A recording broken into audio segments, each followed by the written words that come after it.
지금은 시어머니와 저에게 하나밖에 없는 아들, 총 3명이서 함께 살고 있습니다. 남편 없이 거의 대부분을 살아왔는데 제 남편이 아직까지도 병원에 누워있게 된 충격적인 이유를 이 자리에서 한번 이야기해 보려고 해요. 저는 남편과 선자리에서 처음 만났어요. 30대가 되니 부모님이 자기 친구 아들이 너무 괜찮다고 했다며 한 번만 만나보라고 했고 나가게 되었습니다. 남편을 처음 만났을 때 저는 30대였고 남편은 20대였어요. 저에게는 너무 어린 남자라 이성으로 보이지 않았고 그저 동생으로만 보여서 그날 밥 한 번 먹고 집으로 돌아가려고 했죠. 그런데 남편은 그날 저와 식사를 다 끝내고 아주 당차게 저희 한번 진지하게 만나볼까요? 라고 하더군요. 저는 너무 당황해서 네? 그치만 저는 그쪽이 남자로 보이지 않네요. 저희 인연은 여기까지인 것 같아요. 죄송해요. 라며 거절했죠. 하지만 저 딱 3번만 만나봐요. 3번 만에 저한테 넘어오지 않으시면 깔끔하게 포기하겠습니다. 라고 하더라고요. 저는 그의 귀여운 말투에 웃음이 새어나왔고 오랜만에 어린 남자라 재미가 있을 것 같기도 해서 재미삼아 3번의 데이트를 하기로 했어요. 그런데 데이트를 하다 보니 정말 다정다감하고 오빠 같은 느낌이 많이 나더라고요. 제가 많이 칠칠 맞아서 음식을 많이 흘리면서 먹는데 화 한 번 내지 않고 닦아주며 괜찮다고 말해주었어요. 정말 셋째 날에는 그 남자에게 푹 빠져서 저희는 결국 연애를 하게 되었습니다. 연애를 하면서 알게 된 게 남자친구의 아버지가 저를 한번 만나보라고 먼저 주선을 하셨다고 해요. 그런데 남자친구는 제가 정말 마음에 들었고 아버지에게 고맙다고 연신 말했다고 합니다. 아무튼 저희는 연애를 꽤 오래 했는데 어쩌다 보니 제가 임신을 한 게 아니겠어요? 저는 30살이 넘은 나이라 노산이라고 할 수 있는데 뜻하지 않게 저희에게 온 선물이라 꼭 이 아이를 낳고 싶었죠. 남자친구도 당연히 좋다고 했는데도 저는 내심 저와 남자친구가 나이 차이가 많이 나서 반대를 할까봐 걱정이 되었죠. 그렇게 남자친구의 집에 정식으로 인사를 드리러 가니 남자친구와 남자친구 아버지가 굉장히 다르게 생긴 거 있죠? 그렇다고 어머니와는 닮았는데 아버지는 아예 남 같았어요. 그래서 저는 현관에 들어서자마자 당황을 하며 했는데 남편의 아버지가 우리가 조금 다르게 생겼죠? 우리 아들을 내가 마음으로 낳아서 그러니 놀라지 말아요. 라고 하셨습니다. 알고 보니 남자친구가 어릴 적에 어머니와 아버지가 재혼을 해서 남자친구와 아버지가 하나도 닮지 않았던 것이었죠. 그래도 남자친구의 아버지는 정말 훈훈하셨고 저를 친절하게 대해주셨습니다. 그치만 남자친구 어머니는 저를 딱히 좋아하시지 않는 눈치였어요. 인사도 받아주시지 않으셨고 한마디의 대화도 없이 식탁에 앉았죠. 아마 하나밖에 없는 아들이 나이 많은 여자에게 장가를 간다고 하니 많이 속상하셨던 것 같아요. 저는 식사를 마치고 어른들께 계획보다 조금 빠르게 임신을 했다고 말을 했는데 남자친구 아버지는 굉장히 좋아하시며 집안에 경사가 났네 라고 하고는 온 집안을 뛰어다니셨고 남자친구 어머니는 그래서 애를 낳을 건가? 라고 하셨어요. 저는 네, 저 이 아이 정말 잘 키울 자신 있고요. 어머니께 손 한번 벌리지 않을 자신 있습니다. 라고 대답했죠. 그런데 그때 집안을 뛰어다니시던 시아버지가 대놓고 제 품평을 하시는 겁니다. 저는 그런 거에 예민한 편이라 살짝 인상이 찡그러졌는데 그때 남자친구 어머니께서 그래, 애도 가진 마당에서 치울 수도 없고 그냥 결혼하렴 이라고 했어요. 그렇게 저희는 결혼식도 올리지 않은 채로 시댁살이를 하게 되었습니다. 매일 새벽에 일어나서 정말 힘들고 지쳤지만 남편은 늘 저에게 수고했어. 고마워. 조금만 더 힘내줘. 내가 돈 많이 벌어서 얼른 우리 와이프 호강시켜줄게. 라고 하며 다독여 주었기 때문에 남편만 바라보면서 이 집에서 나갈 날만 기다리고 있었어요. 남편은 일반 직장인이고 시아버지와 시어머니는 과수원 일을 하시기 때문에 낮에는 항상 과수원에 가 있으세요. 저는 집에서 집안일을 하려고 했지만 시어머니는 저에게 며느라, 너는 과수원 안 나가니? 라고 하며 눈치를 주더군요. 저는 홀몸도 아닌데 과수원에 나가서 자비를 하다 보니 너무 지쳤고 힘이 들었습니다. 그런데 그때 시아버지가 제게 다가와서 며느라, 많이 힘들지? 아니, 내가 아무리 와이프한테 며느리 홀모 많이니까 쉬게 하라고 해도 임신한 몸은 자기가 안다고 하는구나. 그러면서 계속 지금 정도면 더 열심히 일할 수 있는데 너가 안 한다고 하더구나. 내가 우리 와이프한테 잘 말해줄게. 지금은 힘드니까 창고에 들어가서 조금 쉬어. 라고 하셨죠. 저는 너무 힘들어서 땀을 뻘뻘 흘리고 있었는데 시아버지께서 저를 생각해서 말해주시니 너무 감사했죠. 그렇게 창고로 들어가서 쉬려고 했는데 시아버지가 저를 따라오더라고요. 저는 창고 가는 길을 안내해 주시려고 저를 따라오시나 싶었지만 도착을 해도 가시지 않더군요.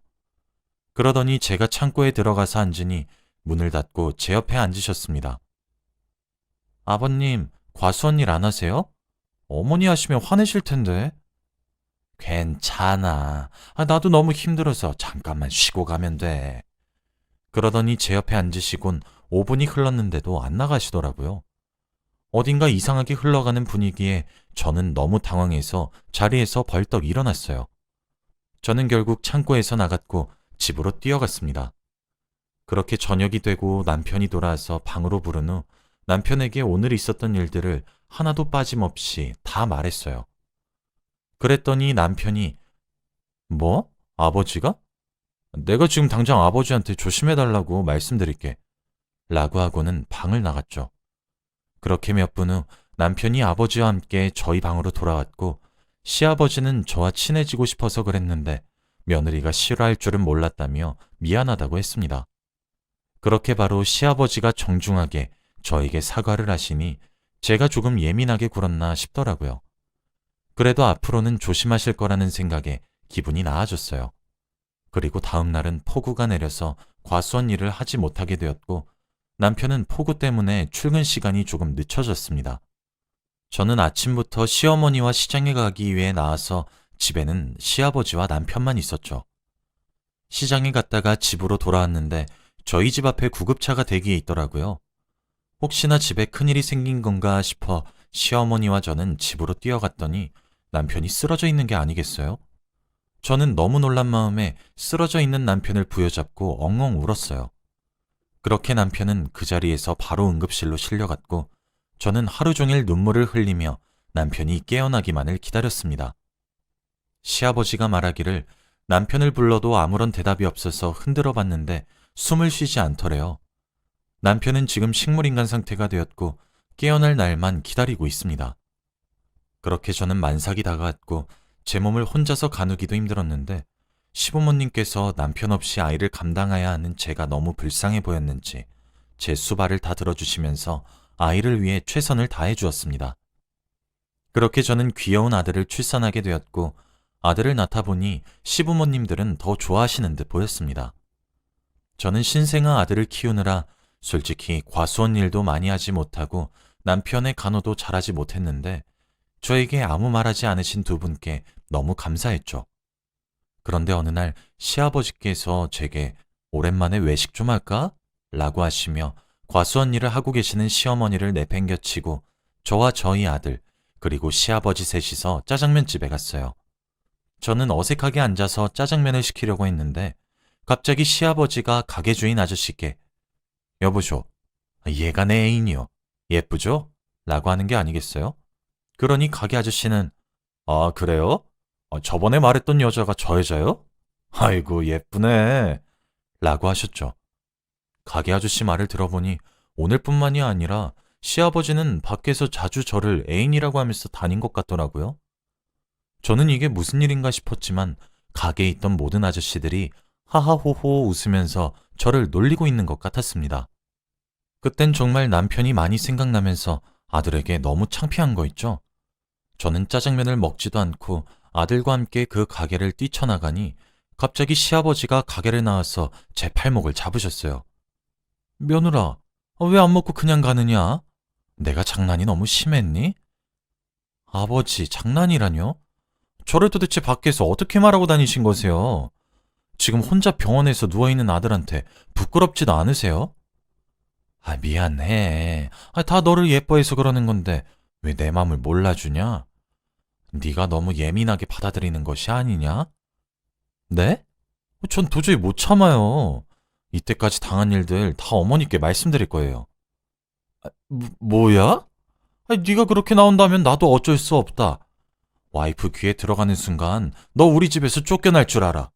당연히 네 아들은 우리 집에 놓고 가야 할 게야. 그게 감당되면 네 알아서 하거라. 저는 시아버지의 말에 아무 말도 하지 못했어요. 저는 모아둔 돈도 없었기 때문에 이 집에서 쫓겨나면 갈 곳도 없어서 제가 낳은 아이를 포기할 수 없었어요. 저는 결국 시어머니께 말을 할 수 없었습니다. 저는 그날부터 집에서 나갈 날만을 기다리며 남편 간호하러 간다고 거짓말을 하고 아기를 포대기에 맨 채로 목욕탕 청소를 하면서 얼마 안 되는 돈이지만 조금씩 모으고 있었어요. 그런데 제가 시어머니께 말을 하지 못하니 시어머니에게 아프다고 과수원 일을 하루 쉬어야겠다고 핑계를 대시며 저와 집에서 단둘이 있을 만한 핑계를 계속 만들었고, 그러다 보니 시아버지의 뻔뻔한 언행은 날이 갈수록 점점 심해졌습니다. 그래도 저는 최선을 다해서 밖으로 매일 나가 시장도 가고 일부러 아기와 더 많은 시간을 보내면서 시아버지를 피했죠. 그런데 어느 날 시장에 갔다가 집으로 돌아왔는데 과수원에 있으셔야 할 시어머니가 집에 계시더라고요. 어머니, 왜 이 시간에 여기 계세요? 라고 하니, 며느라, 당장 짐 싸라, 빨리! 라고 하셨죠. 저는 처음 보는 어머니의 겁에 질린 모습에 너무 당황스러웠고 얼른 짐을 대충 쌌습니다. 어머니, 도대체 무슨 일인데 그래요? 아버님은요? 설명하자면 길어. 일단 이것부터 읽어보거라. 시어머니가 들고 계시던 것은 시아버지가 작성한 일기였습니다. 저는 그 일기장을 펼쳐서 내용을 본 순간 정말 충격을 받았습니다. 아들이 식물인간이라고 한다. 식물인간은 깨어날 수 있다고 하는데 제발 깨어나지 않았으면 좋겠다.